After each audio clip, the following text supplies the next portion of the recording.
अस्सलाम वालेकुम एवरीवन। आप सब कैसे हो? उम्मीद करते सब अच्छे होंगे, खैरियत से होंगे। अल्हम्दुलिल्लाह मैं भी बहुत अच्छी हूँ। Welcome to Ashfaq Shaikh new blog.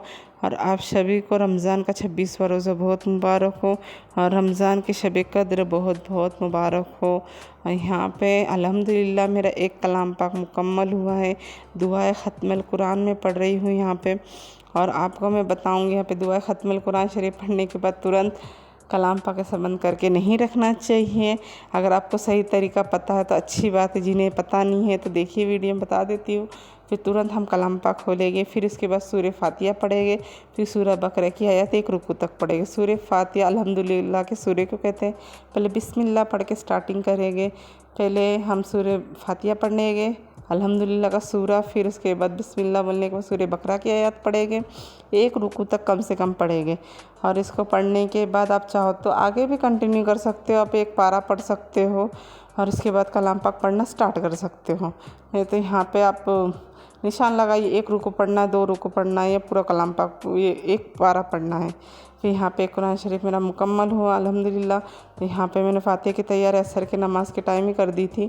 तो सारा मैंने गोश्त का सालन, रोटी चावल बनाए थे। यहाँ पे मैं फातिहा कर रही हूँ। जितने भी हमने रमज़ान के महीने में तिलावत की हुई, यासीन शरीफ, मंजिल, तस्बीह, दरूद शरीफ और एक कलाम पाक यहाँ पे मैंने बख्शवाई हूँ।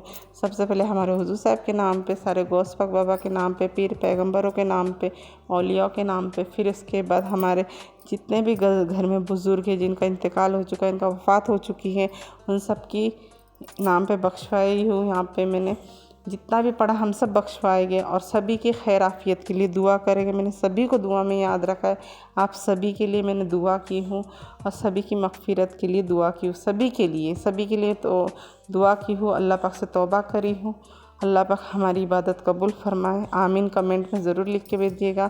फिर ईशा की अज़ान हो गई तो हम लोग सो गए थे। फिर यहाँ पे मैं रात में 2 बजे उठी हूँ और यहाँ पे सारी नफिले नमाज़ अदा करूँगी।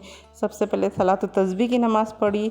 सलात तस्बीह की नमाज़ 4 रकात होती है, नफिल नमाज होती है, पर 1 घंटा लग जाता है सलात तस्बीह की नमाज़ पढ़ने में। तो यहाँ पे मैंने सलात तस्बीह की नमाज़ के बाद सलात व हाजत की भी नमाज़ पढ़ी हूँ 2 रकात। फिर तहज्जुद पढ़ी हूँ और यहाँ ही नमाज़ पढ़ते पढ़ते मेरा हो गया था सहरी का टाइम। आप सब भी कमेंट करके ज़रूर बताइएगा आपकी शब कद्र की रात कैसी गई। और यहाँ पे देखिए हो गई सहरी का वक्त, 4:15 बज चुके हैं, पता भी नहीं चला इबादत करते करते। तो इसी रात हमारी इबादत में गुजरी है। और सहरी में तो क्या बनाऊँ मैं, यहाँ पे मैंने मेरे लिए दूध ली हूँ, अक्सा के लिए बना रही हूँ बोर्नविटा का दूध। अक्सा तो चलो सहरी में उड़ गई थी तो बोर्नविटा का दूध पी लेगी मेरी बड़ी बेटी, और मेरे लिए प्लेन दूध मैंने बनाया है।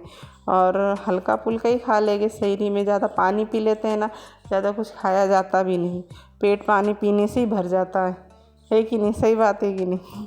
यहाँ पे हम चले सहरी करने के लिए, आप सब भी आइए सहरी करने के लिए सुबह की।